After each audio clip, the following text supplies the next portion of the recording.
Hi everyone, कैसे हो आप सभी। आई होप आप सब बहुत अच्छे होंगे। आप सभी का स्वागत है मेरे यूट्यूब चैनल पे। और एलटी ग्रेड में जो चित्रकला के तत्व हैं, जो सिलेबस है एलटी ग्रेड का चित्रकला के तत्व, ये कला वर्ग के स्टूडेंट के लिए है जो तैयारी कर रहे हैं एलटी ग्रेड की। और टीजीटी पीजीटी जैसे उसमें होता है, जीआईसी वगैरह जो भी है, सबका सिलेबस इसी तरह के रहते हैं जो भी ड्राइंग में है, बस थोड़ा बहुत कम या ज़्यादा। तो ये कला वर्ग के विद्यार्थियों के लिए है। तो हमारी ये थर्ड क्लास है और थर्ड क्लास में कला का हम फर्स्ट में रेखा, रूप और रंग, वर्ण, प्रकाश जिसको कहते हैं यह सब हम पढ़ चुके हैं। ये पूरा एक इसमें जितनी भी चीज़ें हैं एक तरीके से ब्रीफ में लिखी हुई हैं। जैसे कला का महत्व, कला के तत्व कितने, रेखा, आकार, रूप, वर्ण, तान, पोत, लाइन, फॉर्म, कलर और टोन। तो आज हम तान को एक्सप्लेन करेंगे। आप इसको अच्छे से पढ़ लीजिए। मैं जूम कर देती हूँ, कभी ना दिखे।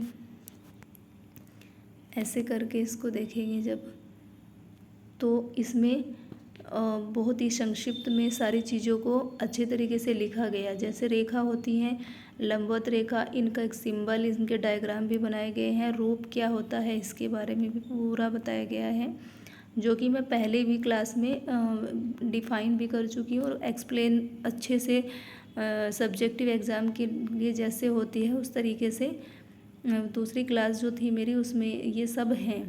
पर फिर भी एक बार इसको अच्छे से देख सकते हैं। अब हम पढ़ेंगे हमारी जो तत्व का फर्स्ट, सेकंड और जो टाइप है थर्ड, वर्ण तक हो चुका था। आज अब हम पढ़ेंगे तान, जो है तान, उसको टोन कहते हैं। तो अभी हम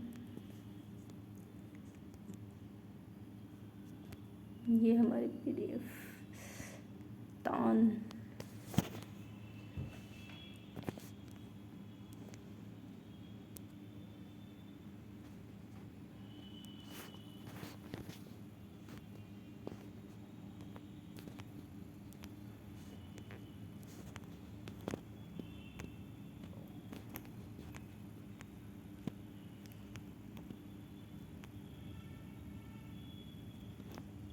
तान शुरू करते हैं। तान का चैप्टर। रंग के हल्के व गहरे बलों में प्रकाश की मात्रा को तान कहते हैं। इस प्रकार तान और बल या मान एक दूसरे से संबंधित है। प्रकाश से वस्तुओं के आकार और रूप प्रभावित होते हैं। वस्तुएं सपाट भी दिख सकती है। तान को 3 भागों में बांटा गया: छाया, मध्यम, प्रकाश। तान मतलब टोन, जैसे दिखाया गया है ना, हल्का जो रंग होता है, गहरा होता है। जैसे मान लीजिए हमें अपनी छाया दिखती है, फिर जैसे लाइट में अंधेरे में और लाइट में देखने के कई तरह, मतलब सबके जो उनका बल है और मान है वो अलग तरीके से दिखाई देता है। तो ये सब क्या है, ये वस्तु के आकार और रूप प्रभावित होते हैं। मतलब जो भी प्रकाश है, लाइट है, उससे हमारा हर चीज़ों के जो हम आकार किसी का देखते हैं तो हमें वो सब अंधेरे में देखते हैं तो उससे भी उसका आकार प्रभावित होता है, और रोशनी या फिर प्रकाश में देखते हैं तो वही है तान। तान में क्या क्या है, यह विभाजन किसी भी रंग में सफ़ेद व काले की मात्राओं के मिश्रण से उत्पन्न होता है। विभिन्न तान प्राप्त करने के लिए काले व सफ़ेद वर्ण में से एक समय में केवल एक वर्ण का ही प्रयोग करना चाहिए। चित्र में आकार स्पष्ट रूप नहीं रखते व चित्र भूमि में वह अंतराल जो एकदम शून्य है, उसको तान की सहायता से क्रमिक स्थापना द्वारा जीवन धारा प्रदान की जाती है। इस प्रकार आकारों के बीच संतुलन व अंतराल में सक्रियता और माधुर्य उत्पन्न हो जाता है। तान का महत्व। तान के भावनात्मक तथा बौद्धिक प्रभाव भी होते हैं। कम या अधिक प्रकाश हमारे मनोविकारों को जगाता है। प्रकाश से वस्तुओं का भी ज्ञान होता है। प्रकाश हमें उत्तेजित करता है। शाम का वातावरण हमारे मन को शांति प्रदान करता है। तान वही है, जैसे मान लीजिए हमें जिस तरह की परछाई प्रकाश में या अंधेरे में दिखाई देती है तो उससे जो भी प्रभावित होता है, मतलब जैसे हम शाम को एक अच्छा व्यूज़ देखते हैं, मौसम जब होता है कि शाम का कितना अच्छा मौसम वो सब तान में ही आता है। जो प्रभावित करता है। हर चीज़ के, हर मौसम हो या फिर किसी भी चित्र का आकार हो या चीज़ों का हो, वस्तुओं का हो, किसी का भी हो, तो उसको प्रभावित करता ही है। प्रकाश से वस्तु होता है क्या, हमारे मन को शांति प्रदान करता है। इसके द्वारा वस्तुओं का वास्तविक आकार व आयतन का आभास हो जाता है। वस्तु पर तान का प्रभाव आदि आंखें बंद करके अनुभव कर सकते हैं, क्योंकि इससे अनावश्यक विवरण छिप जाते हैं और तान का उचित अध्ययन हो पाता है। द्विआयामी तल पर त्रिआयामी प्रभाव व पर्यावरण अक्षय वृद्धि को हल करने में तान सहायक होती है। अब हम पढ़ेंगे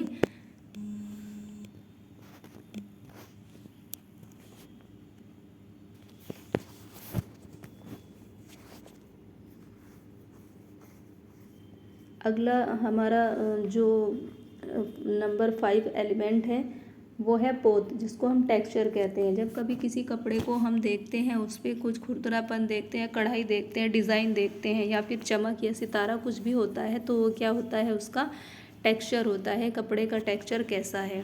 प्रकृति में पाए जाने वाले पदार्थ अथवा वस्तु का धरातल कई प्रकार के हो सकते हैं, जैसे चिकने, खुरदुरे अथवा फिसलने वाले। इन्हीं अनुभूतियों को इस सतह अथवा धरातल का गुण का कहते हैं। अतः किसी भी वस्तु के धरातल का गुण ही पोत है। कला में यह कलाकृति की सतह का गुण है। कला तत्वों में पोत का विशेष स्थान है। अतः कलाकार का इसके प्रयोग में विशेष कुशलता प्राप्त करना अनिवार्य है। हर पदार्थ के अपने गुण होते हैं। जैसे पत्थर कठोर है, ठोस है, तब वह नरम पनीर जैसा, एक मिनट इसको डिलीट कर दें, नरम पनीर जैसा नहीं दिखाया जा सकता। चित्रकार द्विआयामी धरातल, भित्ति, कपड़ा, ताड़पत्र,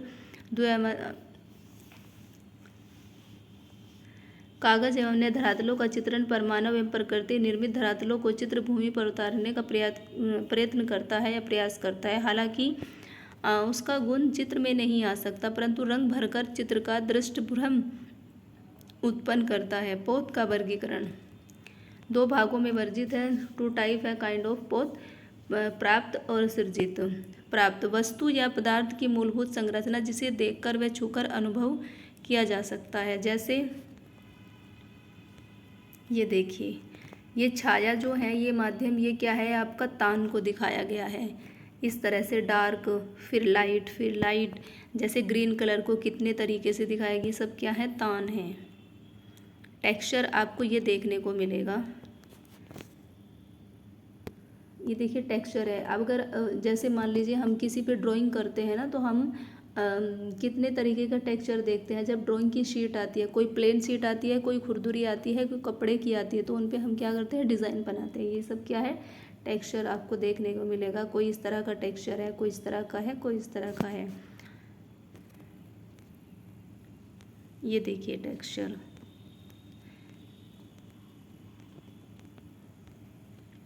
कागज, लकड़ी, कैनवास, सही है। जैसे कागज़ होता है, लकड़ी पे भी, कैनवास पे भी, धातु आदि किसी वर्ग में जब हम कोई पेंटिंग बनाते हैं, तो एक हम फ्रेम लेते हैं लकड़ी का, फिर उस लकड़ी पे हम एक किसी, मतलब हम सिंपल कागज़ नहीं चिपका सकते उस पे, उस लकड़ी पे, सॉरी, उस लकड़ी पे हम कैनवास जो रहता है उस तरह की सीटें लेते हैं, जो कि मतलब उस पर अच्छे से पेस्ट हो जाए। ऐसे नहीं लेते जैसे कागज़ है, ज़रा सा पानी लगेगा उतर जाएगा। तो हर तरह की शीट आती है, उसी को टेक्सचर कहते हैं।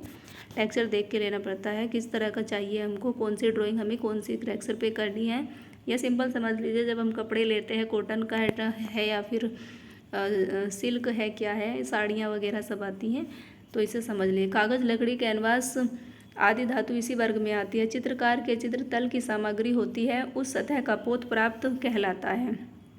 मतलब ये सब जो 2 पार्ट थे हमारे उसके टेक्सचर के, प्राप्त और सृजित। प्राप्त में क्या क्या आता है, कागज़, लकड़ी, कैनवास, धातु आदि इसी वर्ग में आती है। चित्रकार के चित्र तल की सामग्री होती है, इस सतह का पोत प्राप्त पोत कहलाता है। इस सतह का पोत प्राप्त पोत कहलाता है। टेक्सचर जैसे कि कागज़ का दानेदार या चिकना होना, कैनवास की बनावट या दीवार का खुरदरा या चिकना होना। सर्जित, यह वह पोत होते हैं जो चित्र तल पर सर्जित किए जाते हैं। यह प्राकृतिक वस्तुओं के पोत को देखकर वैसे ही बनाए जाने वाले हो सकते हैं। फिर कलाकार अपनी आवश्यकता अनुसार ब्रश, चाकू, रोलर, कपड़े आदि का प्रयोग कर या फिर मोटे पतले रंगों का प्रयोग कर नवीन काल्पनिक पोत भी बना सकता है।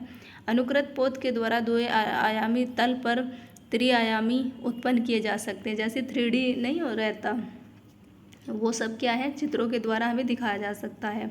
उसी तरह के उसमें कलर मतलब भर दिए जाते हैं जो कि हमें 3D के रूप में दिखाई देते हैं। पानी और तेल रंग परस्पर मिलाने से अन्य पोत संसाधनों के प्रयोग द्वारा कल्पना जन्य नई सतह तथा धरातल का निर्माण होता है। आधुनिक कला में इसका महत्वपूर्ण स्थान है। चित्र में अंतराल की एक रस्ता को पोत की सहायता में भंग किया जा सकता है। इसमें रुचि उत्पन्न की जा सकती है।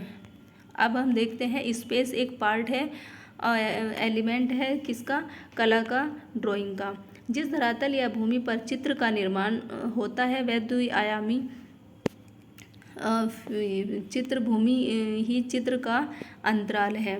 कला में यह चित्र भूमि एक तत्व है जिसमें आकृतियों की बनावट तथा स्थिति का ज्ञान होता है, प्रमाण की सृष्टि होती है, रूपों का परस्पर संतुलन होता है और भाव का संचार होता है। कलाकार के लिए पहली समस्या खाली चित्र भूमि पर अंकन करने की होती है। चित्रफलक के कितने भाग में वह आकृतियों को बनाए और कितना भाग रिक्त रखें, मतलब स्पेस वही है अंतराल। रिक्त चित्र भूमि सभी संभावनाओं के लिए खुली है। एक बिंदु या रेखा का अंकन करते ही अंतराल में क्रिया प्रतिक्रिया तथा संघर्ष प्रारंभ हो जाता है तथा चित्र भूमि कुछ भागों या अनुपातों में विभक्त हो जाती है। किसी अच्छे चित्र के लिए वह आवश्यक है कि अंतराल विभाजन इस प्रकार किया जाए कि उसका एक भाग दूसरे भाग को प्रभावित करे। मतलब जैसे हम एक ही शीट पर हमको बनानी है दो चीज़ें, जैसे हमको दो पेड़ या दो सीनरी बनानी है, तो मतलब उनका स्पेस बराबर रहे या फिर उनको एक दूसरे को प्रभावित करे, इस तरीके का होना चाहिए। मतलब पता चलना चाहिए कि हाँ ये चित्र दोनों एक ही उसमें बनाए गए हैं और इनका दोनों का मतलब क्या है। जैसे एक सीन होता है घर जाने का और एक सीन होता है वापस आने का, तो मतलब उन दोनों सीन को ऐसे दिखाया जाए कि मतलब अलग अलग ना हो, एक दूसरे पर प्रभाव पड़े। सम विभक्ति असम विभक्ति। सम विभक्ति रेखाओं की सहायता से चित्र भूमि को इस प्रकार विभक्त करना कि दायां बाएं और ऊपर नीचे के तल का भार बराबर हो, जैसे मैंने भी बताया, उनमें समान संतुलन बना रहे। इस प्रकार का विभाजन शांत या रस या करुण रस के लिए उपयुक्त रहता है।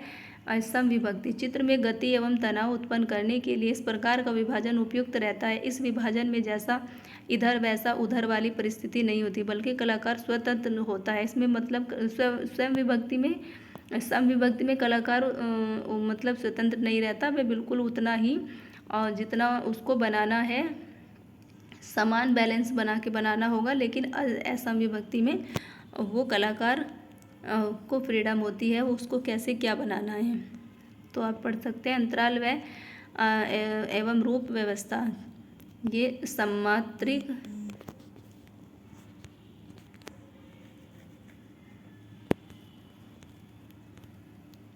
पिरामिडीय, ये आप सब पढ़ सकते हैं। ये सब क्या है, आकार जो हमारा स्पेस है अंतराल है उसी के टाइप दिए गए हैं। महत्वपूर्ण बिंदु, किसी भी समतल धरातल पर रेखाओं तथा रंगों के द्वारा लंबाई, चौड़ाई, गोलाई एवं ऊंचाई को अंकित कर किसी आकृति का सृजन करना चित्रकला है। चित्रकला के तत्व रेखा, रूप, वर्ण, तान, पोत एवं अंतराल, ये जो हम पढ़ चुके हैं। अबाध गति से बिंदुओं को अंकित करने से रेखा बनती है। ये एक शॉर्ट फॉर्म में है जो कि छोटे छोटे बिंदुओं के रूप में बताए गए हैं। सारे जितने भी हमने एलिमेंट पढ़े, किसी भी वस्तु या पुंज की आकृति ही रूप है जो अंतराल के किसी भाग के चारों ओर से घेरे रखती है। वर्ण प्रकाश का गुण है, इसका स्वतंत्र अस्तित्व नहीं होता बल्कि अक्षपटल द्वारा मस्तिष्क पर पड़ने वाला एक प्रभाव है। लाल, पीला एवं नीला प्राथमिक वर्ण है। रंग के हल्के व गहरे बलों में प्रकाश की मात्रा को तान कहते हैं। किसी भी वस्तु के धरातल का गुण ही पोत है। जिस धरातल या भूमि पर चित्र का निर्माण होता है वह द्विआयामी चित्र भूमि ही चित्र का अंतराल है। अब हम कुछ प्रश्न देखेंगे। ये सब आपके लिए है। 1 2 3 4 क्वेश्चन हैं, तो आप सब इनको कमेंट में बताएंगे कैसे इनका आंसर कौन कौन सा है, फर्स्ट का, सेकंड का, थर्ड का। अगर आप चाहते हैं कि मैं आगे भी इसी तरह से क्लास ले लूँ तो कमेंट करके प्लीज़ बताएं। Thank you everyone.